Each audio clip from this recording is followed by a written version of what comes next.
I never thought the words that would break my heart most in this world would come from my own daughter. But life has a way of teaching you that the deepest cuts always come from those closest to your heart. My name is Margaret, I'm 68 years old, and until 6 months ago I believed I had done everything right as a mother.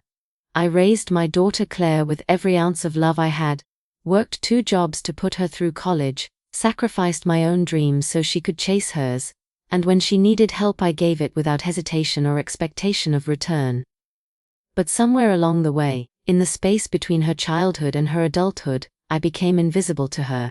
I became a burden. I became, in her own words, too old to matter. It started small, the way most betrayals do. Claire began canceling our weekly lunches, always with elaborate excuses about work meetings or yoga classes or brunch with friends I'd never met. When I called, she'd let it go to voicemail more often than not, texting back hours later with a casual, "Sorry, busy day," that felt more dismissive each time I read it.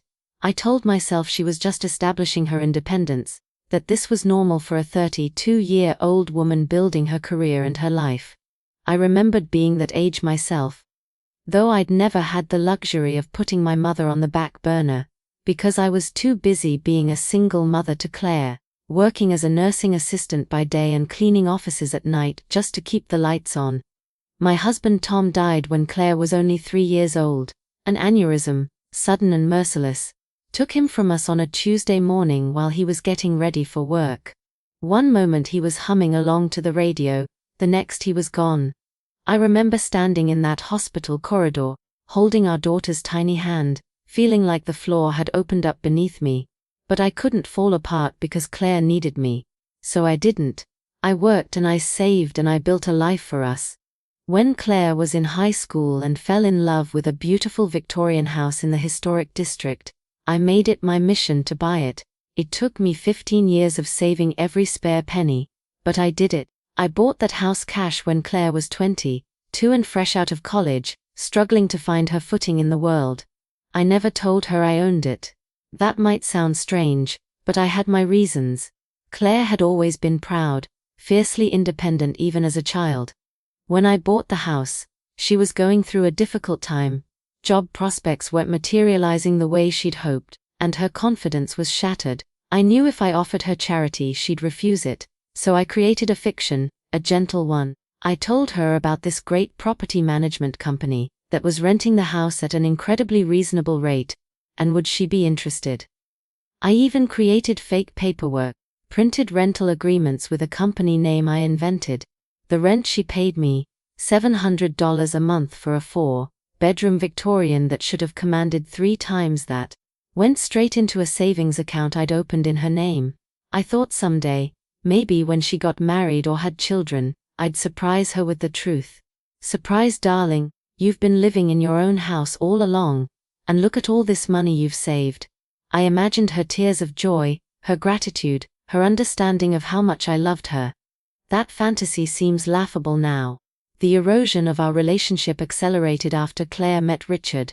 He was a corporate lawyer, tall and confident with a smile that never quite reached his eyes. From the moment I met him at a 4th of July barbecue Claire reluctantly invited me to, I felt uneasy. There was something calculated about the way he spoke, the way he assessed people with quick glances as if determining their net worth and usefulness. But Claire was besotted.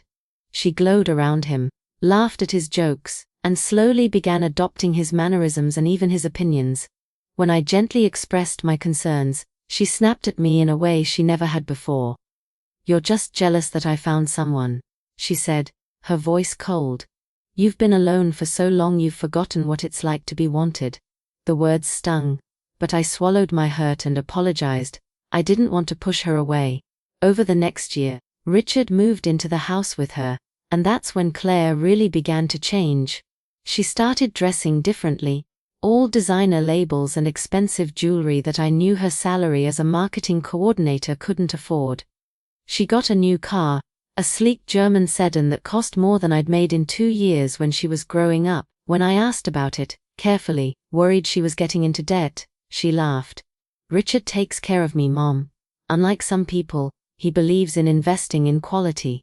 The "unlike some people" felt like a slap. I had given her everything I had, but because it wasn't wrapped in luxury branding, it apparently didn't count. Still, I held my tongue. I kept showing up, kept trying, kept loving her even as she pulled further away. Then came Richard's mother, Patricia, a woman who made her disapproval of everything and everyone known within 5 minutes of meeting them. Claire suddenly began parroting Patricia's opinions, talking about people who don't understand ambition, and the importance of surrounding yourself with success. I barely recognized my daughter anymore. The final breaking point came 3 months ago at Richard's birthday dinner. Claire had invited me, though I suspected it was more obligation than desire.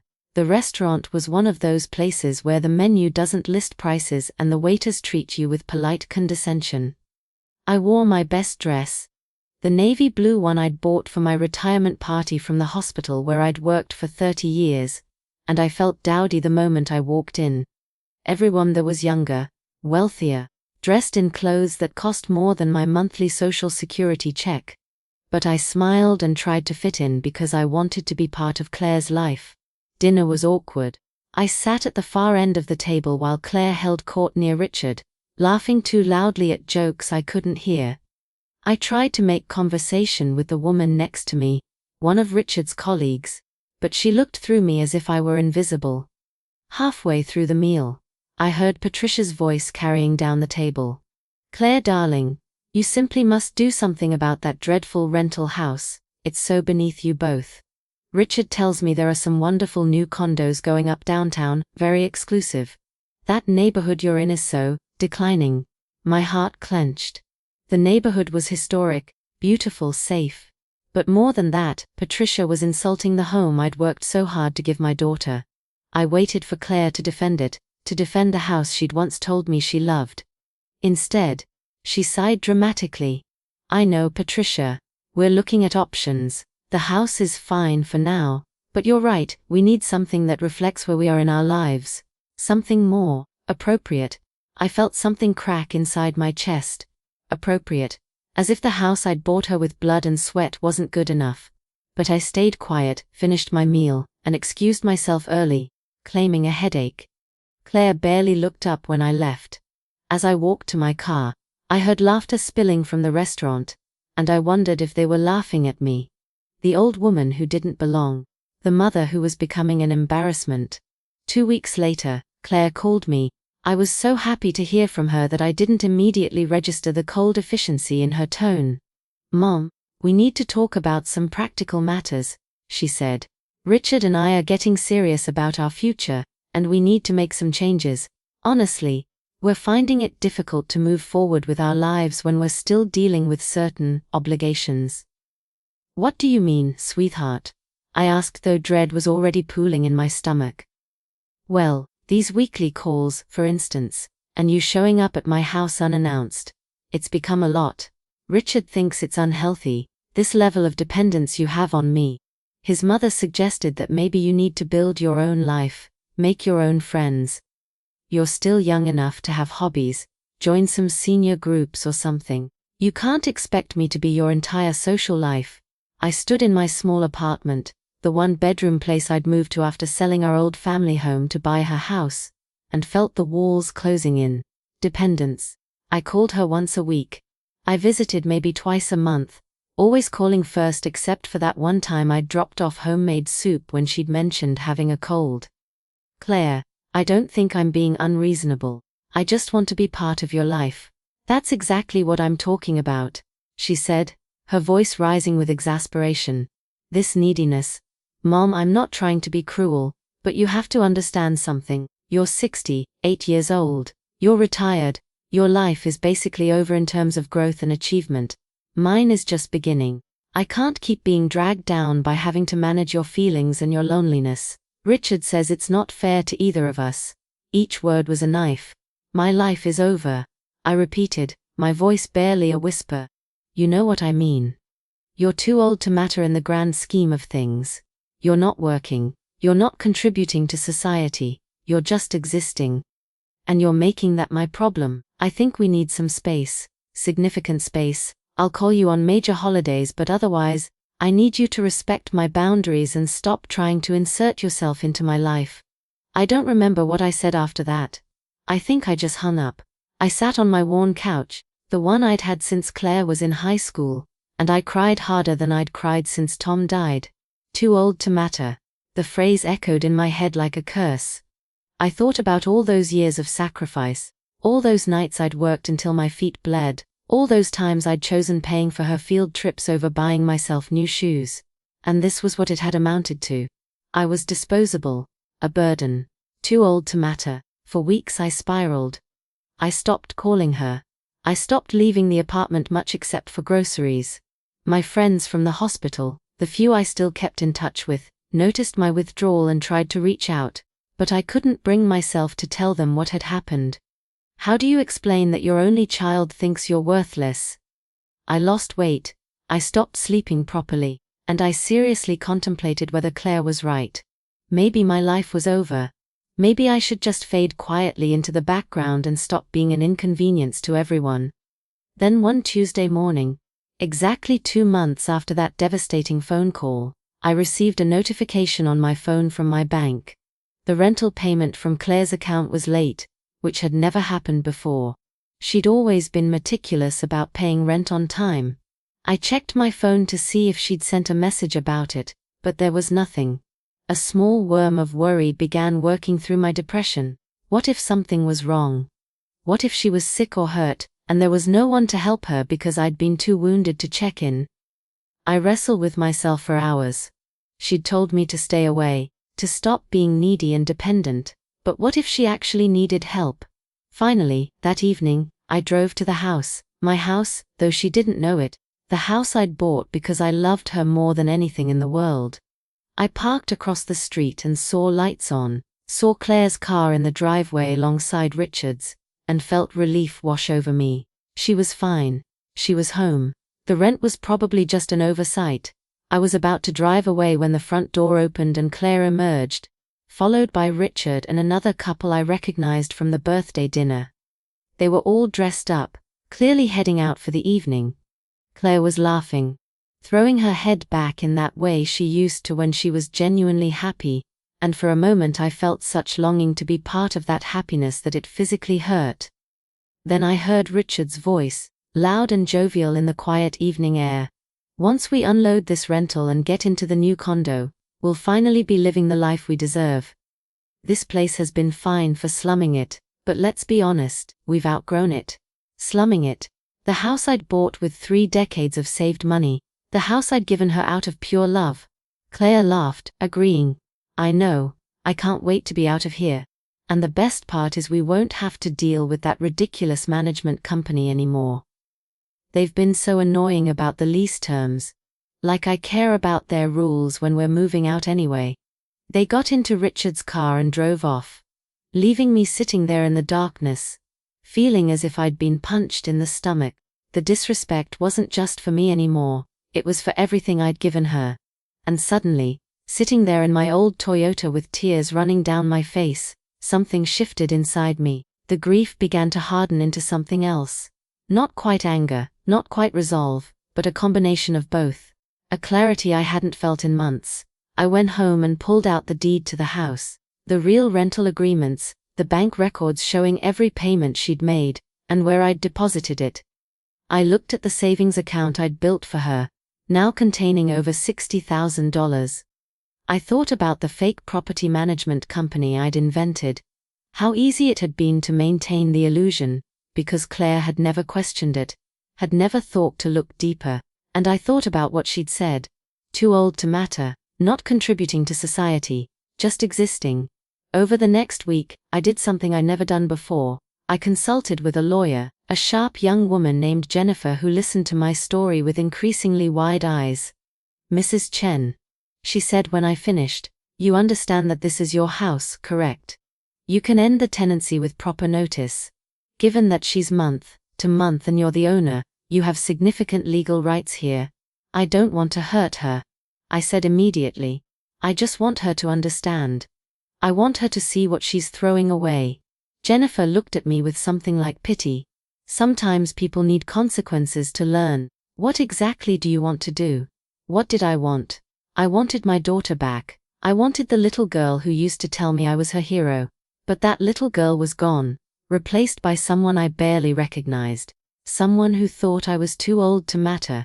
So I made a decision that felt both terrible and necessary. I would end the fiction I'd created. I would show Claire the truth, and whatever happened after that would be her choice. I had Jennifer draft a formal letter to Claire from me, not from the fake property management company. The letter explained that I was the owner of the property she'd been living in, that I had been her landlord for the past 10 years, and that I was providing 60 days' notice that I would not be renewing her tenancy. The letter was professional, legal, and completely devoid of emotion.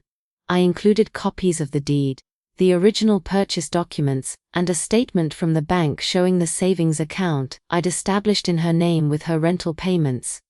I did not include any personal message. I didn't trust myself to write one that wouldn't devolve into either begging or bitterness. Jennifer sent the letter via certified mail, requiring signature. I knew the moment Claire received it because my phone began ringing incessantly. I didn't answer. She left voicemails, first confused, then angry, then panicked. "Mom, what is this? Is this some kind of joke? Call me back immediately." Then later, "Are you seriously kicking me out? Your own daughter. What is wrong with you?" And finally, at nearly midnight, "Please, Mom, we need to talk about this. I don't understand what's happening." I listened to each voicemail once, then saved them. I still didn't call back. 3 days after she received the letter, there was a knock on my door. I looked through the peephole and saw Claire standing there, mascara smudged, looking smaller and younger than she had in years. For a moment my resolve wavered. Then I remembered. Too old to matter. I opened the door but didn't invite her in. She stared at me, searching my face for something. "Mom," she said, her voice cracking. "What's going on? That letter, those documents, I don't understand. You own my house. You've owned it this whole time?" "Yes," I said simply. "I bought it 10 years ago. You've been paying rent to me, and I've been saving that money for you." "But why? Why would you lie to me about that?" "Because you were struggling and proud, and you would never have accepted charity from your mother. So I found a way to help you without hurting your pride. I thought I was doing the right thing." She shook her head, confusion and anger warring on her face. "And now you're kicking me out? Why would you do that? To punish me for something?" I looked at my daughter, really looked at her, and felt a deep sadness. "Do you remember what you said to me 2 months ago, Claire? Do you remember telling me I was too old to matter, that my life was essentially over, that I was nothing but a burden to you?" Her face went pale. "Mom, I was having a bad day. Richard and I had been fighting and I didn't mean it like that. Didn't you?" I kept my voice calm, level. "Because you've been showing me for over a year now that you believe exactly that. Cancelled plans, ignored calls, barely acknowledging my existence. I've been disappearing from your life piece by piece, and you didn't even notice. Or worse, you were relieved. That's not fair," she protested, but her voice was weak. "What's not fair?" I said. "And now I let some of my hurt show through. Is working 2 jobs for 18 years to give you a life I never had? What's not fair is buying you a house with money I saved instead of ever taking a vacation, or buying myself anything nice. What's not fair is saving your rent money for a decade, because I wanted to give you a nest egg for your future. And what's really not fair is having all of that dismissed because I'm too old to matter in your grand scheme of things."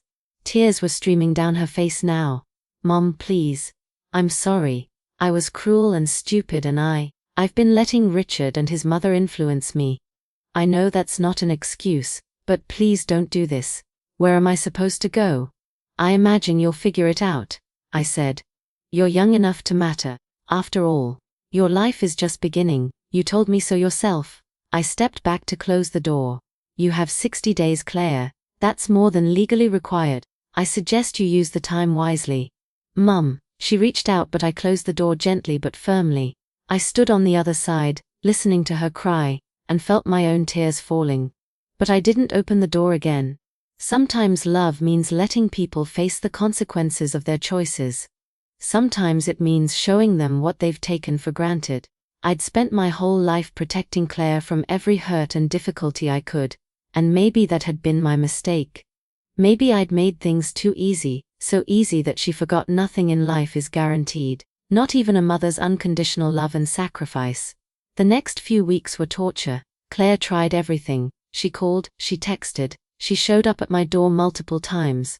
When I didn't respond, she sent Richard, which was almost laughable. He tried to intimidate me with legal threats until Jennifer sent him a letter explaining exactly how solid my legal standing was.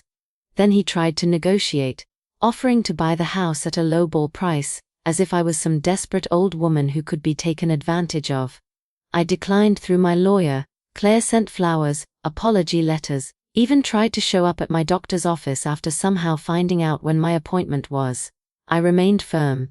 60 days notice meant 60 days notice. In the meantime, something unexpected happened.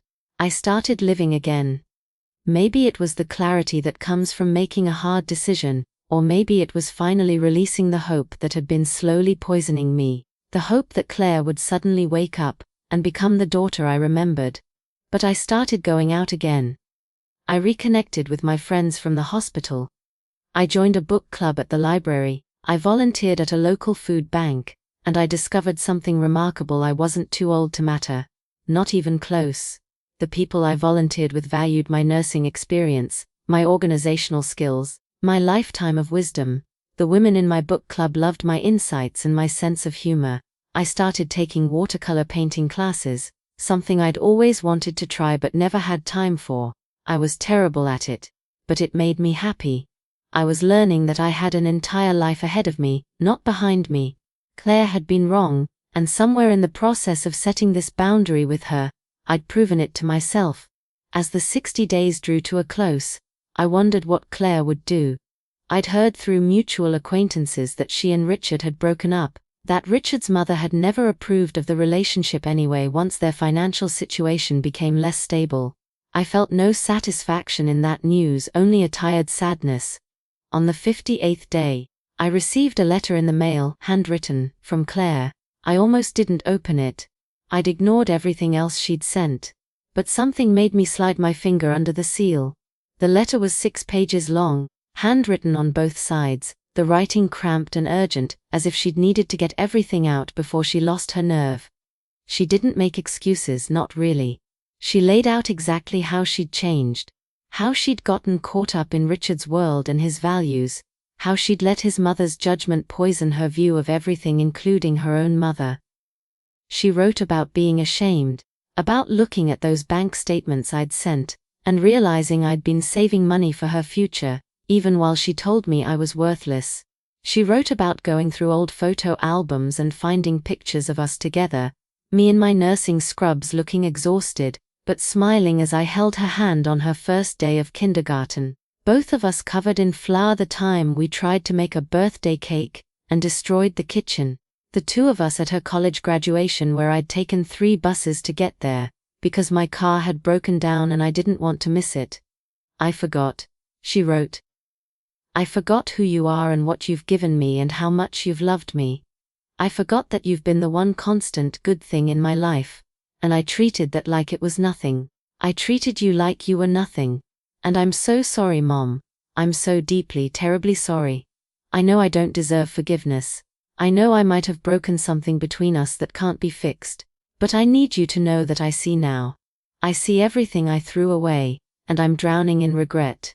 She went on to tell me she'd ended things with Richard, that she'd realized his values weren't hers, that she'd been acting at being someone she wasn't.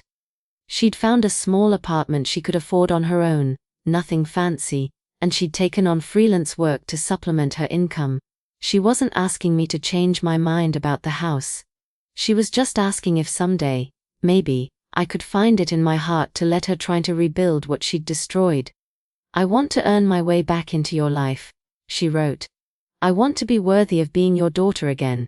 I don't know if that's possible, but I have to try. I read the letter 3 times, and then I cried. Not the bitter tears of the past months, but something more complicated. Grief for what we'd lost, hope for what we might rebuild, and a fierce love that had never actually gone away despite everything. I didn't respond immediately. I needed to think, to feel, to understand what I wanted. The next day was day 60, the day Claire had to be out of the house. I drove there in the afternoon. half expecting to find it empty. Instead, I found Claire on the front porch, sitting on the steps with a few boxes beside her. She looked up when she heard my car, and the expression on her face was so vulnerable, so young, that I saw my little girl again for just a moment. I got out of the car slowly, walked up the path I'd walked so many times before when this house still felt like a place of joy and hope. Claire stood up but didn't move toward me, respecting my space, waiting for my lead. "The house is clean," she said quietly. "Everything's packed. I changed all the locks back and left the keys on the kitchen counter. I took good care of it, Mom. I want you to know that. Even when I was being awful, I did love this house." I nodded, looking up at the Victorian's beautiful facade, the wraparound porch, the turret room that Claire had always used as a reading nook. "I bought this for you," I said. "Did you know that? When you were in high school and we drove past it one day, and you said it was the most beautiful house you'd ever seen, and that someday you'd lie somewhere just like it." I remembered that.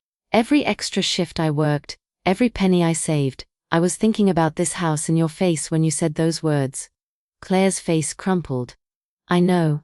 I read through all the documents you sent, and I put the timeline together and realized, Mom, you bought this house right after my college graduation. You must have been saving for years. While I was complaining about not finding the perfect job, and not having the perfect life, you were building this for me." We stood there in the late afternoon sun, two women separated by 3 feet and a chasm of hurt. "I meant what I said in my letter," Claire continued. "I don't expect forgiveness. I don't expect anything. I just needed you to know that I understand now what I did, who I became, and I'm going to spend the rest of my life trying to be better. Whether you're in my life to see it or not."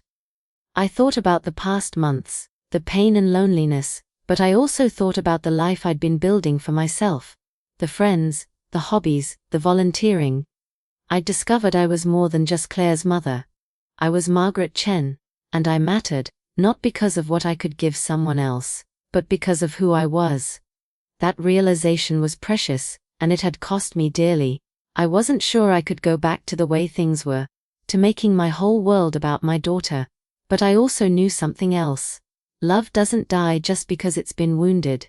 And the woman standing in front of me, flawed and regretful, was still my daughter, still the baby I'd held in the hospital while grieving her father. Still the child I'd raised with every bit of love and strength I had. "I'm not the same person I was 6 months ago," I said finally. "I can't go back to making my whole life about you, to accepting whatever scraps of attention you feel like giving me." "I wouldn't want you to," Claire said quickly. "Mom, I've watched your Facebook. I've seen you volunteering and taking classes and spending time with friends. You look happier than I've seen you look in years, and I'm glad. I'm glad you've built a life for yourself. That's what you should have been doing all along instead of waiting around for me to remember you existed." I felt something loosening in my chest, some knot of pain beginning to unwind. "I need you to understand that what you said to me, that I was too old to matter, that hurt me in a way I'm not sure I'll ever fully recover from." "I know," she whispered. "I know, and I hate myself for it." "Don't hate yourself," I said, and surprised myself by meaning it. "Learn from it. Be better. Show me, don't just tell me that you understand what you threw away." I took a deep breath, made a decision that felt both terrifying and right. "The house is yours, Claire." Her head snapped up. "What? The house is yours. It always was meant to be yours. I have the deed here." I pulled the envelope from my purse, the one I'd been carrying around for 3 days trying to decide what to do. "I'm signing it over to you, along with the savings account. All of it. It's yours." "Mum, no, I don't deserve that. After everything I can't accept that." "You're right, you don't deserve it," I said bluntly. "But I'm not giving it to you because you deserve it. I'm giving it to you because 10 years ago I bought this house out of love for my daughter, and that love hasn't died even though it's been tested. This was always meant to be yours. What you do with it is up to you." She was crying openly now, and so was I. "There are conditions," I continued. "Real ones. I want us to have dinner together once a week, just the two of us, and I want you to actually show up and be present, not checking your phone or thinking about other things." I want you to come to my book club's monthly potluck with me, meet my friends, be part of my life not as an obligation but because you actually want to know who I am now. And I want honesty between us, real honesty, even when it's uncomfortable. If we're going to rebuild this, it has to be built on truth. Yes, Claire said immediately. Yes to all of it. Mom, I want to know you. Not just as my mother but as Margaret, as a person. I want to hear about your painting classes, and your volunteer work and your friends. I want to be someone you can be proud of again. I stepped forward then and pulled her into a hug, and she collapsed into my arms the way she used to when she was small and something had scared her. We stood there on the porch of the house I'd bought her, holding each other and crying, and it felt like something was ending and something else was beginning. The relationship we'd had before was gone, burned away by pain and consequences, but maybe, just maybe, we could build something new, something more honest, more equal, more real. I'm signing over the house, I said when we finally pulled apart, but I'm not signing over the savings account yet. You're going to earn that by showing me over the next year that you mean what you say, that you value what we're building together. Consider it incentive to follow through. I managed a small smile, because I learned something these past months, Claire. I learned that I have value beyond what I can give you. I matter, and anyone in my life needs to see that and respect it. You do matter, Claire said fiercely. You matter so much, and I was so blind and stupid and cruel not to see it. I promise you, Mom. I'm going to prove to you that I've changed. I'm going to be the daughter you deserve. Just be yourself, I said. The real you, not the version Richard wanted or the version you thought you needed to be. Just Claire, my daughter, figuring out her life and letting me be part of it in a real way. We went inside the house together, and I watched as Claire unpacked the boxes she'd loaded into her car, putting her life back into the rooms I'd furnished in my imagination a decade ago. We ordered pizza like we used to when she was younger and too broke to go out to eat, and we talked. Really talked. Not the surface conversations we'd been having for the past year, but deep, honest sharing. She told me about the pressure she'd felt to keep up with Richard's lifestyle, how she'd gotten caught up in appearances and status. I told her about my painting classes, about Janet from the book club who'd become a dear friend, about discovering that retirement wasn't an ending but a beginning. As the evening wore on and turned to night, I realized something profound. Claire's cruelty had broken my heart, but it had also freed me. I'd spent so much of my life defining myself through her, through being her mother, that I'd forgotten to be Margaret. These past months, painful as they'd been, had given me myself back. And now, sitting in this house with my daughter as we carefully rebuilt what had been broken, I understood that this was better, healthier, more real. The relationship we were building now wasn't based on her need and my sacrifice. It was based on mutual respect, on honest love that acknowledged we were both flawed people trying our best. She wasn't my whole world anymore, and I wasn't her obligation.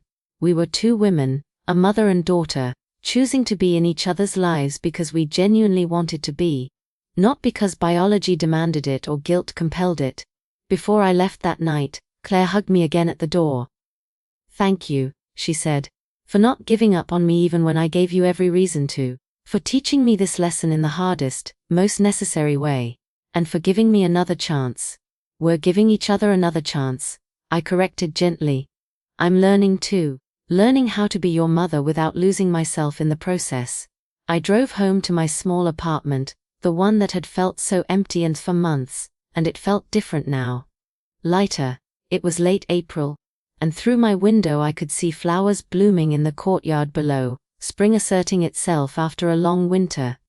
I thought about Tom, gone for 30 years now, and wondered what he'd think of all this.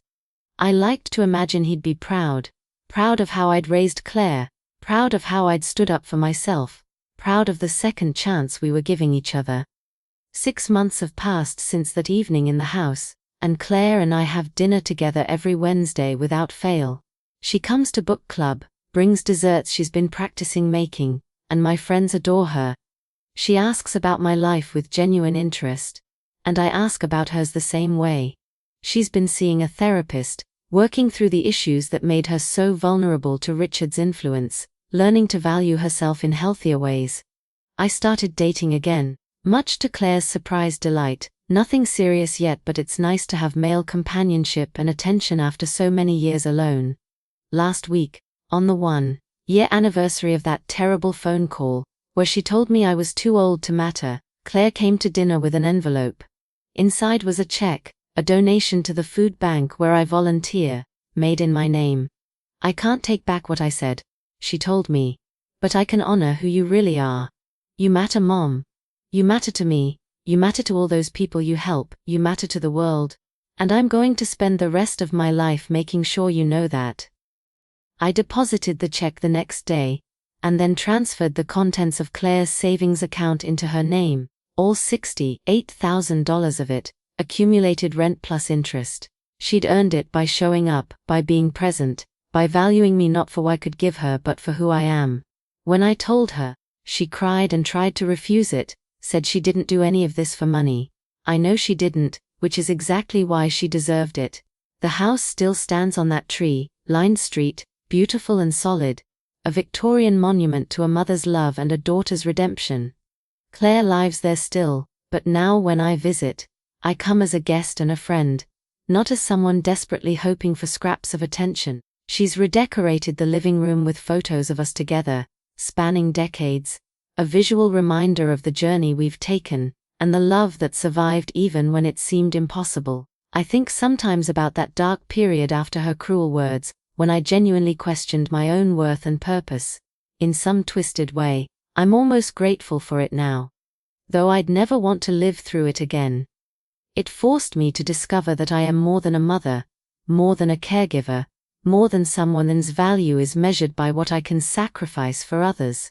I am Margaret Chen, a woman who loves watercolor painting even though I'm terrible at it, who makes the best lemon bars in the book club, who can make the volunteer coordinator laugh until she snorts, who is learning to salsa dance with a very patient instructor named Carlos.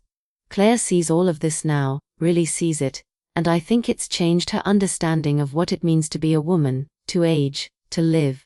She no longer looks at me as someone whose life is winding down, but as someone who is actively creating meaning and joy every single day. Last month she told me I was her role model, and I actually believed her this time. Not because I need her validation the way I once did, but because I could see the truth of it in how she started living her own life, with more authenticity and less concern for external approval. The other day, I was at the house helping Claire plant flowers in the front garden, something we'd talked about doing for years but never got around to. We were both on our knees in the dirt, hands muddy, laughing about something silly, when a woman walking by with a stroller stopped to admire the house. "It's beautiful," she said. "Have you lived here long?" Claire looked at me, a whole conversation passing between us in that glance, then smiled at the woman. "My mother bought this house for me 10 years ago," she said. "I didn't appreciate what that meant for a long time, but I do now. It's not just a house, it's a monument to the most generous, loving person I know."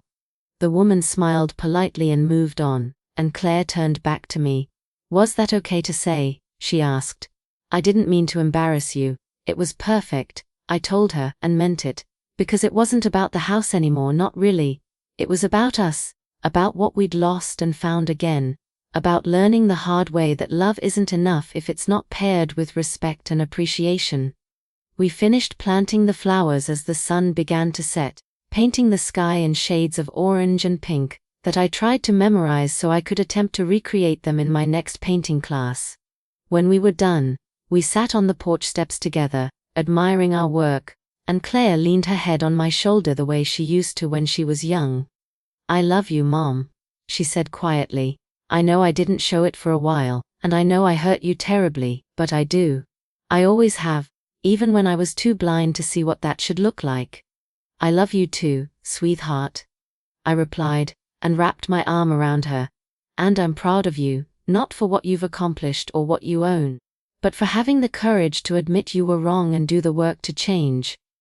That takes real strength."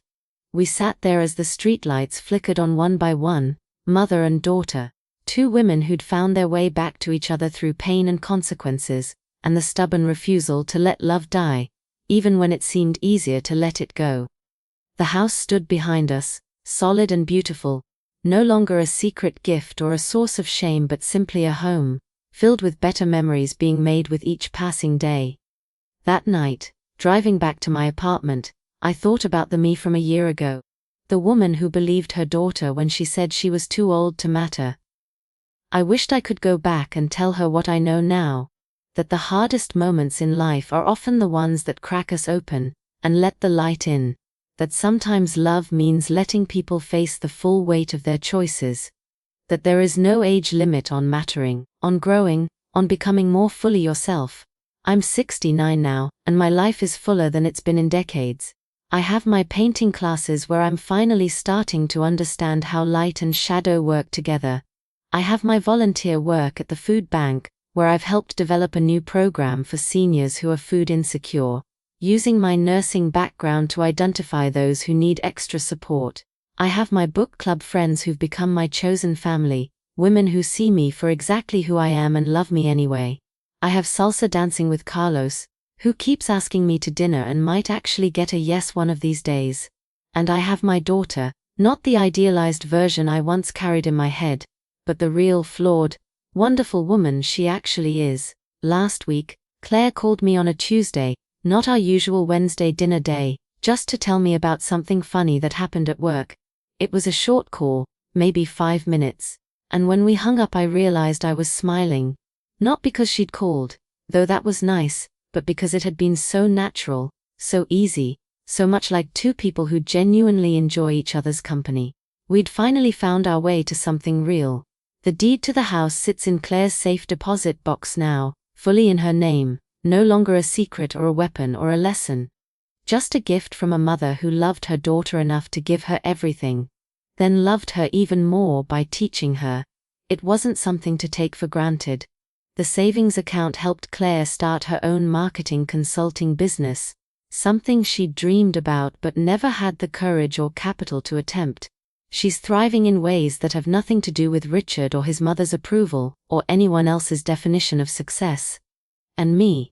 I'm thriving too in my own way. I'm writing a memoir in a creative writing class I joined, telling my story not as a tragedy or a triumph, but as a life fully lived with all its complications and contradictions.